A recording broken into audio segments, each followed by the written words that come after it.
今日同大家開箱嘅係 AJ1 Low OG 芝加哥配色，係我其中一份聖誕禮物嚟㗎。歡迎嚟到蝙蝠俠的異想世界啊！我係布斯啊！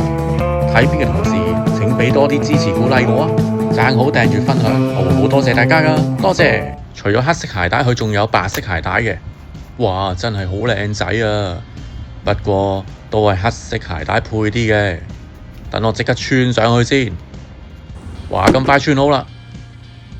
哇，真係型到跌渣！芝加哥配色嘅 AJ1啊，係大部分 Sneakerhead 嘅夢寐以求嘅波鞋嚟㗎。今次超級大貨啊，有機會低於原價入手㗎。哇，啲皮都幾彈喎，但係唔係什麼荔枝皮啊。不過啲皮呢都正常幾靚嘅。最重要係個剔啊，係大剔嚟㗎。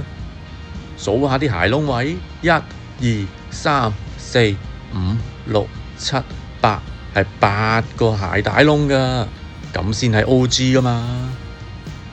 睇埋個尾先，哇！鞋踭位個飛翼 logo 係凹凸紋㗎喎，整體啊好軟熟啊，好靚仔啊。2016年嗰對真係買唔起啊，2025年冇理由唔買呢對㗎。以前啲低筒 AJ1 啊冇乜人睺㗎，不過因為出咗 Travis Scott 啊，多人留意咗。鞋墊呢就係普通白底紅字嘅，鞋底呢都係普通嘅紅色啦。個鞋型個輪廓啊真係好 OG 啊，同平時嗰啲 AJ1 Low好唔同啊。等我影幾張沙龍，再揾其他 AJ1 同佢對比。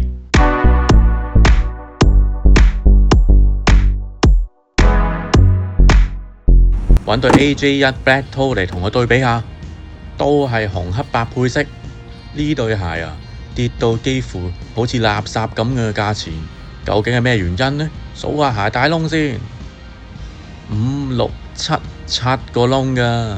咁大家知咩事啦？睇埋個剔，鞋踭位飛翼 logo 係印上去嘅喎。整體呢啲皮革啊質地呢唔係上乘，但係都算軟熟，都唔係話好差嘅啫。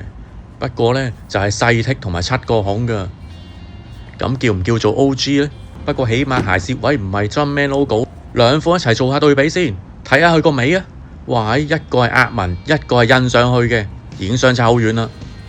睇下鞋個形狀啊，真係有少少唔同㗎喎。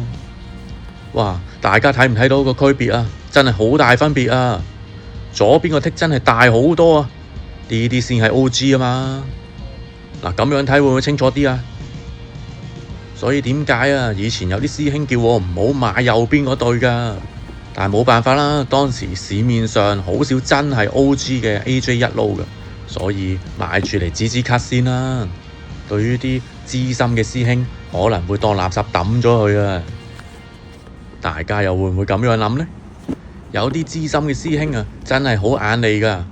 就算呢唔係攞兩對嚟做對比呢，佢一眼目測望埋去呢，唔係數佢鞋窿幾多個喎，就咁睇個剔同形狀，佢都好容易睇得出㗎。好啦，Boxing Day梗係要拆禮物㗎啦，拆完嘅咁梗係要即刻着啦。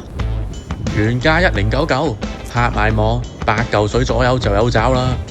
大家入咗未啊？又會唔會考慮呢？鍾意呢條片嘅請俾 Like、Subscribe、Share 支持下啦。記得留意我下一集啊！多謝。